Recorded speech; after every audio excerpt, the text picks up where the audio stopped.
Salama Vatan TV YouTube kanalının mehriban müştaqlary, hormatly tomoşaçylarymyz, Ata Vatan TV-de saylanan habarlar. Cevdet Yılmaz Türkmen gazy Ýewropanyň energetik howpsuzlygy babatda ähmiýetli. Iran Türkmenistanyň 30 milliard kub metr tebigy gaz almagy meýilleşdirýär. Türkmenistanyň rallyçylar Ýüpek ýoly 2024 rallysyna gatnaşýarlar. Ukrainaly türgün 37 ýyllyk rekordy täzeledi. Cevdet Yılmaz Türkmen gazy Ýewropanyň energetik howpsuzlygy babatda ähmiýetli. Azerbaýjanyň Şuşa şäherinde Türkiýe döwletleriň guramasynyň döwlet başlyklarynyň resmi dälduşy geçirildi. Azerbaýjanyň prezidenti Ilham Aliýewiň başlyklyk etmegine geçirilen duşugy Gazagystanyň prezidenti Kasym-Jomart Tokaýew, Kyrgyzstanyň prezidenti Sadyr Japarow, Özbekistanyň prezidenti Şawkat Mirziýaýew, Türkiýanyň vice-prezidenti Cevdet Yılmaz, Wengriýanyň premier-ministri Viktor Orban, Türkiýe döwletleriň guramasynyň baş sekretary Kubançbek Ömeraliýew gatnaşdy. Resmi dälduşykda gurama agza döwletleriň arasynda ulug ara gatnaşyk energetika howanyň üýtgemegine garşy görüşmek ýaly ugrlardaky hyzmatdaşlyk gatnaşyklary aranyp maslahatlaşyldy. Türkiýanyň vice-prezidenti Cevdet Yılmaz öz çykyşynda guramanyň çägindäki energetika hyzmatdaşlygy barada durup geçip, energetika mehanizmleriniň döredilmeginiň ähmiýetini beledi.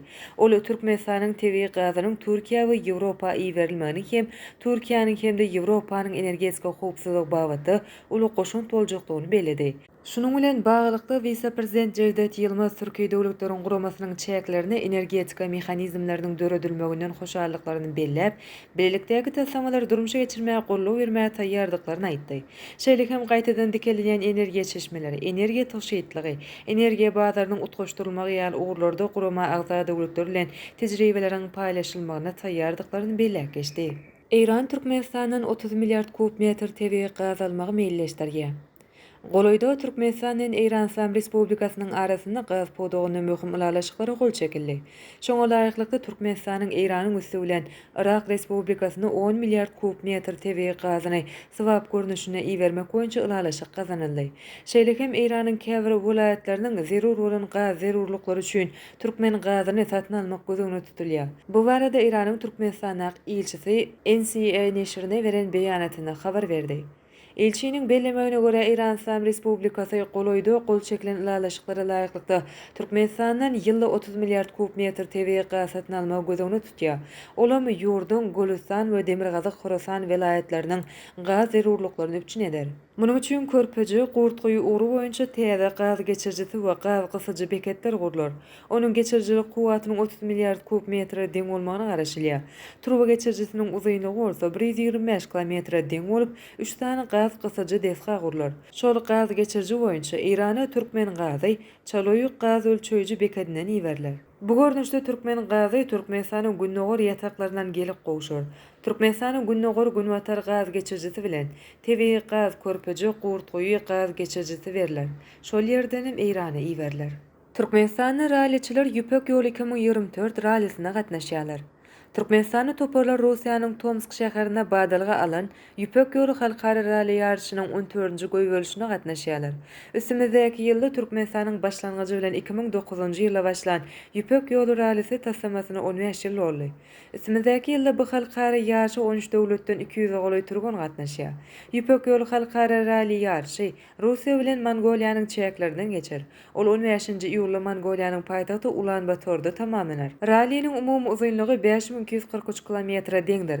Onuň 2992 kilometr ýokary tizekli ýollardyr. Şeýle hem ýarşa marafon tapgyr goşulyp, onda sürüji türgenleriň mehaniklerden kömek almagy gadagyn edildi. Türgenleriň özü ulaglarynda tehnik näsazlyklar dören halatyny özleri bejermeli bolarlar. Ýüpek ýoly halkara ýarşynyň 14-nji tapgyry Ewraziýadaky rally ýarşlarynyň eň uly tasamasyny ösdürmekde täze ädim bolar. Ukrainaly türgün 37 ýyllyk rekordy täzeledi. Ukrainaly türgün Yaroslav Magochuk beýikligi bökmek ýarşyny dünýä rekorduny goýdy. Fransanyň Paris şäherine geçirilen Gowhar Ligasy ýarşynyň nowatda kitapgaryna ýeňil atletikada taryhy waka bolup geçdi. Ukrain Zenan türgün 2,10 metr belentlikden böküp 37 ýyllyk rekord täzeledi. Mundan ozalky rekordy 1987-nji ýylda Bolgar türgün Stevka Kassadinowa goýupdy. Ol 2,19 metr belentlikden öküpdi. 2,7 metr ýa-da 2,10 metr beýiklikden bökmek duýgusy döredi. Ahir soň Ukrainanyň adyny dünýäniň ýeňil atletika sportunyň taryhyna ýazdyrdym diýip Ukrain türgön bellek geçdi. 22 ýaşyndaky ýaş Ukrain türgön ýeňil atletikada dünýä ýyldyzyna urulyp barýar. 2010-njy ýyllarda onuň başarnaklary görünip başlapdy. Şol döwürlerde onuň esasy bäsdeşi Russiýanyň türgön Mariya Lasiskena bolupdy. Häzirki wagtda Yaroslav Moguchych ýeňil atletikanyň bu görnüşinde dünýäniň iň ökde türgenleriniň biri boldy. Ine mehriban müşdoklar, Ata Watan TV'de saylanan habarlar gepleşigimiziň şu günki sanyna size ýetirmek isleýän habarlarymyz şolardan ibaret. Gepleşigimiziň indiki sanyna görüşýänçek hoş sag bolun.